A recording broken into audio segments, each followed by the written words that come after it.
$70 games with microtransactions, the same maps recycled every year, and somehow every update needs 120 gigabytes of my hard drive. At what point did gaming turn into a subscription to disappointment? Now, I'm all for new games every year. I love playing video games. Me and my friends love playing video games.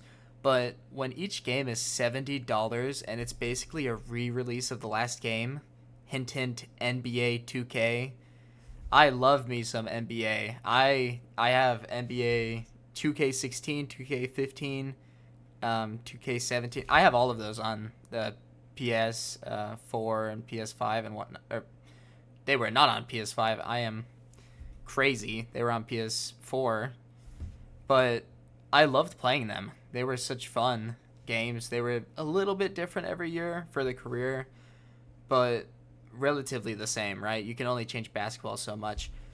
What I'm a little upset about is how every year they are now $70 every single year. And it's a re release of the same game, just with different aspects. So let's say I play 2K25, and then after 2K25, that game's basically done.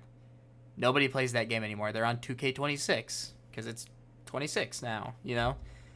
It's just kind of absurd. And I'm not even talking about the size of the file. Like when I downloaded it, it was like 70 gigs or something.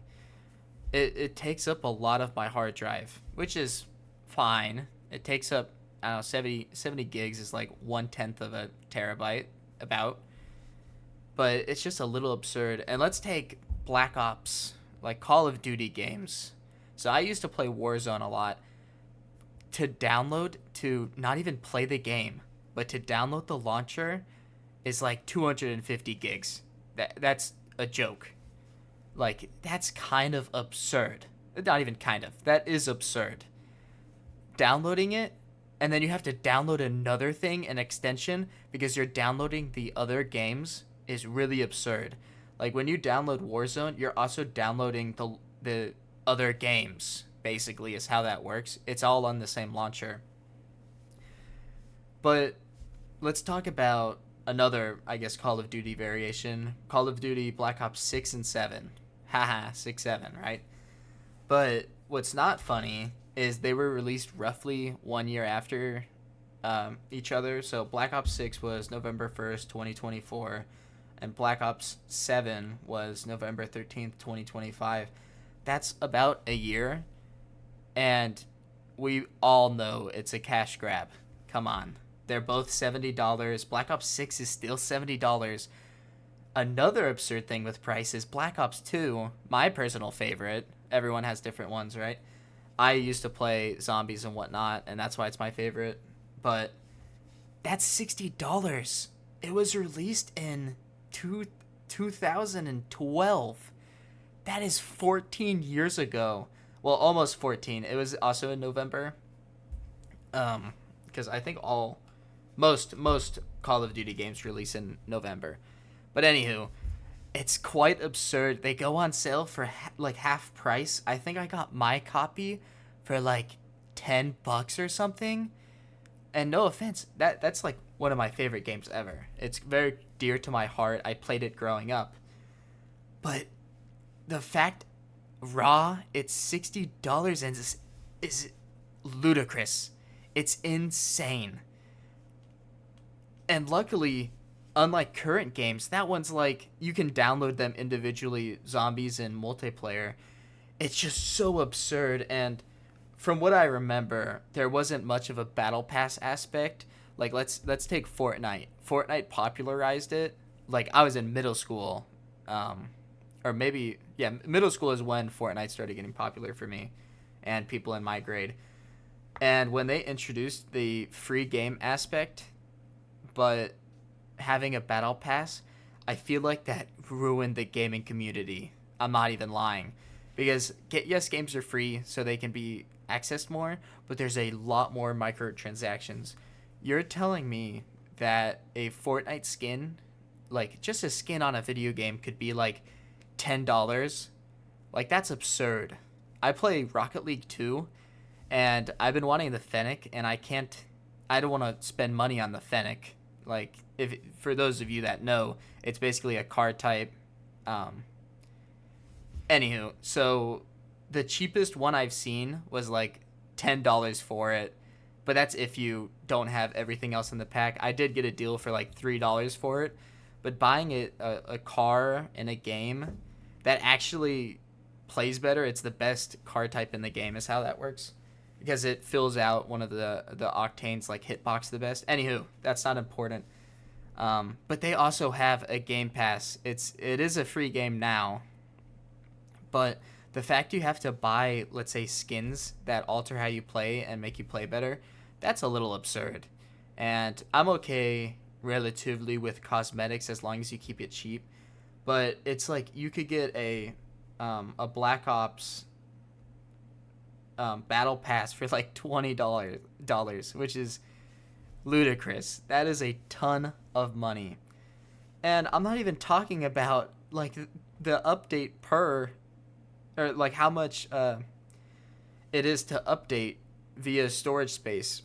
It's like when I used to play Fortnite a lot, this is probably 2022, 2023 is when I was really playing it. But the fact that each update for that game is like 30 gigs, it just took up so much space. It was absurd. And I do have a vendetta against them because of the battle passes, so I just was like, I'm done with this game. But I do have a little theory that I heard on the street, and it's that a lot of these games purposely make your hard drive full of only their game. Like, so they make their game have the highest gigs, so you would only play that game. It makes their numbers look better, right? Because if you're playing console, I think certain consoles come with like 500 gigabytes. And let's say you're getting Call of Duty Warzone, that's like half, if not more. Like sometimes. I'm pretty sure that's more than half of your hard drive. So you're only going to play that.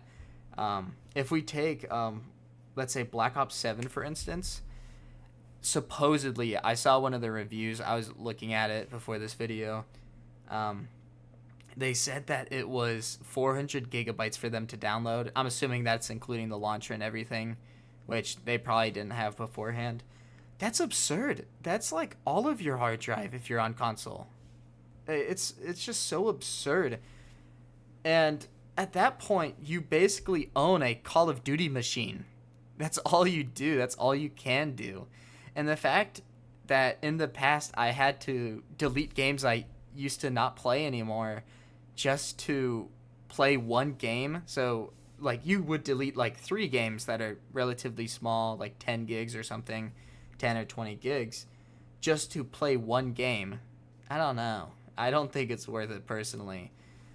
It just doesn't make much sense to me. Battle passes are just cash grabs. They release past skins just so you would buy them again. It's really absurd. Let's take the finals, for instance, which this video is probably having the finals in the background because I probably will include that. But that game has a battle pass that's expensive. I think it's like $20 or something. And it released, it re-releases stuff. I think Rocket League also does that. Like, certain other games do that where you buy a new battle pass and it's the exact same skin as in the past, so you might already have it. It's very absurd. And I do like how free games do have the option for battle passes. As long as you don't benefit from having the battle pass, I think it's relatively tame. But I haven't even gotten into the DLCs. The DLCs for, let's say, just Call of Duty in general, on Steam, you have to scroll through the amount of DLCs to even find what you want. The total number, like the total cost of the DLCs, I want you guys to mentally guess before I tell you. Okay? Think of like an okay number. I don't know, relatively okay to the world's economy, I guess. But $714, rounded up, it's $713.56. Oh, Oh my god. Like, that is absurd. $714 for just skins on a game? Like, bro, they're not even real. Like, that is an apartment, like a monthly payment for an apartment. My apartment is cheaper than that, actually, which is absurd. Like, that's insane. And then what's even more absurd is, so you buy all of these skins might be broken. That's happened to me in the past, where on Fortnite I bought a dancing emote or something. Just it was really, I guess, niche with me and my friends. It was a very specific type of emote, so that's my excuse. Let's make note of that. But it's so absurd that they'll wait to fix that. That took like 3 months to get fixed, but they'll patch a free XP glitch in 10 minutes, but leave something like that ruins an emote, like, broken for months. Which I understand, like, not everyone is using that emote, I guess, right? And everyone might be using the XP glitch, but they'll do that with other stuff. Well, they'll destroy a game or have the game destroyed with, let's say, hit detection being broken, and then they'll still take 10 minutes, and then you immediately have that XP glitch fixed. It's actually so absurd. And I understand. Let's talk about the same maps now. So I was having a friend explain this to me.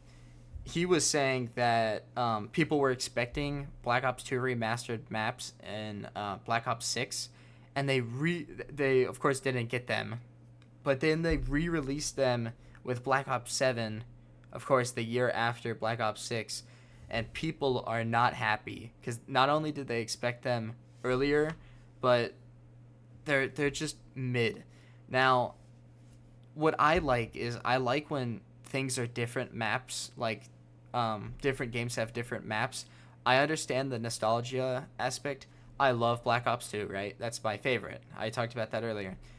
But it's kind of crazy that they recycle a game, like the game maps, and then they still charge $70 for them.